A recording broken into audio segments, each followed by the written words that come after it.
Russian and Syrian military hardware and troops were seen on the move today following President Trump's threat of military action. Russian ships left port and took to sea off Syria in preparation for a potential strike.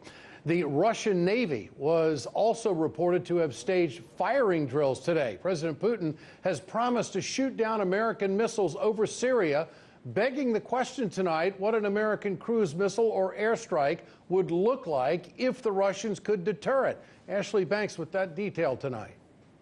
With tensions high, the U.S. has started to move even more military equipment to Syria. The Navy has deployed the Truman Carrier Strike Group from Norfolk Navy Shipyard to the Syrian shores, which includes the aircraft carrier USS Harry S. Truman and the USS Donald Cook, which has already made its way to the Mediterranean Sea. There are 2,000 troops on the ground at two bases in the northern and southern regions. The U.S. military is also equipped with a Tomahawk launcher, which can launch long-range missiles flying at low altitudes and high speeds, and stealth bombers, which fly under the radar and can travel thousands of miles without refueling. I spoke with former Pentagon official Michael Maloof, and he says the U.S. military is very prepared. They could be looking to take out all aircraft, all helicopters, all artillery, including command and control. That poses a real problem because you have Russian personnel that are included in the command control and certainly on the bases, and that could quickly escalate into something that nobody wants to see. Russia is also well equipped, having the S-400 Triumph, Panzer S-1, and Sukhoi Su-30.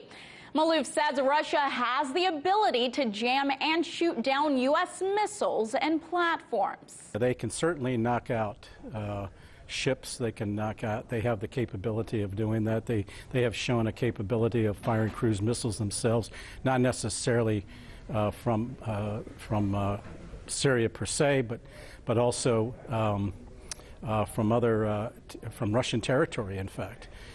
You also have Chinese, I'm told, are moving warships into the region, into the eastern Mediterranean. So that's part of that united front approach. I cannot confirm that that's happening, but this is coming from what I consider to be a reliable source. The other thing is that they do have ground-to-air missiles, but if there's a swarm effect of Tomahawks, they're not going to be able to hit them all. Maloof stresses this shouldn't be taken lightly, and if things continue as planned, the U.S. should have all of its equipment in place by this weekend. He also says the U.S. could begin its attack on Syria as early as Thursday. In Washington, Ashlee Banks, RT.